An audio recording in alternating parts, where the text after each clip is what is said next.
Okay, so the final stage is, as we said, detail, just finishing this thing off. So I might start with the boat. I need to look at dark accents. It's amazing the difference these little things make. They take you from looking like something really kind of unfinished or clunky to something much more refined looking. So just a few windows.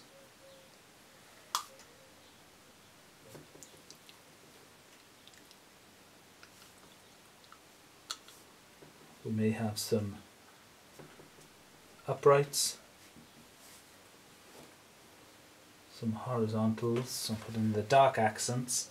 There's also some red or orange elements. You often get a lot of things like lifeboats and life buoys, things like that. Don't put them in too intensely. We don't want to put bright orange in. Do you remember, everything recedes, it gets lighter, picks up atmosphere. We might pull in some, push up those highlights a little bit more. And then there was a couple of accents coming up, right up into the sky. Take a look around, make sure you're happy with it. I'm going to be doing the stage in about 10 minutes, but you could spend hours over this. Not painting, but hours assessing the situation. So maybe 5 minutes of painting, go take a break, come back with a fresh eye, a critical eye, and you'll start to notice things that need to be done. Into the sky, one thing I need to do is sort out the edges. So no paint on the brush, just literally feathering where the two meet. Being very careful that we don't drag too much blue into the clouds and vice versa. So just working on where the two meet. We may want to look at subtle little bits of cloud, little wisps of cloud that maybe cross over. Really subtle little elements.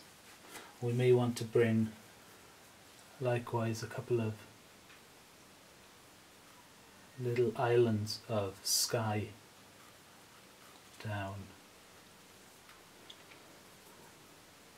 into the clouds. As they recede, they get absorbed into the atmosphere.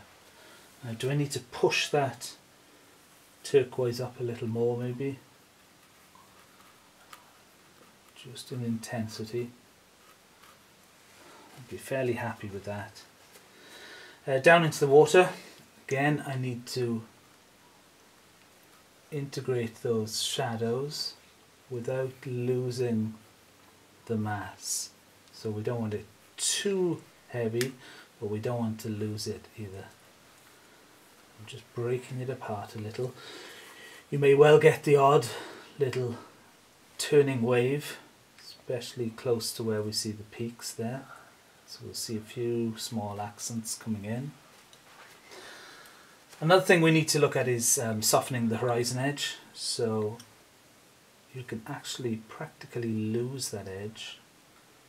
Temptation is to keep it as a really strong graphic line, but it looks much better if it just fades out into the atmosphere.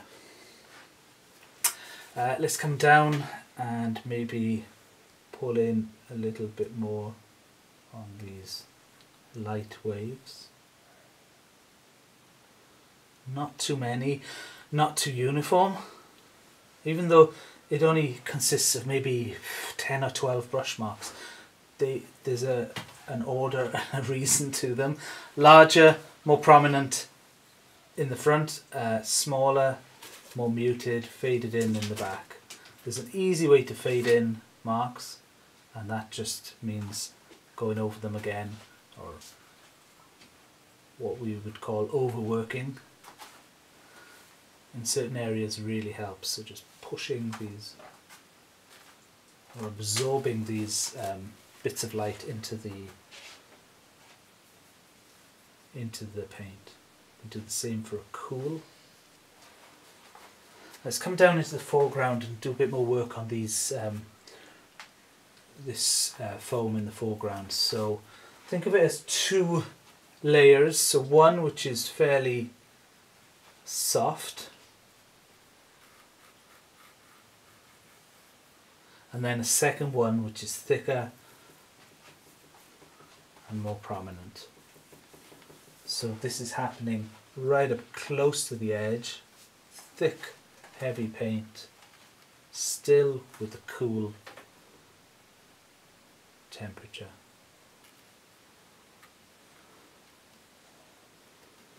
And last of all, in for the rocks. This is where I'm going to pull my palette knife in. I want to roughly follow the pattern that's there, which is dark slabs, and they're sort of falling at angles, sort of 30-degree angles a lot of the time. Then we have the slightly lighter slabs. There's a big shelf of it just here.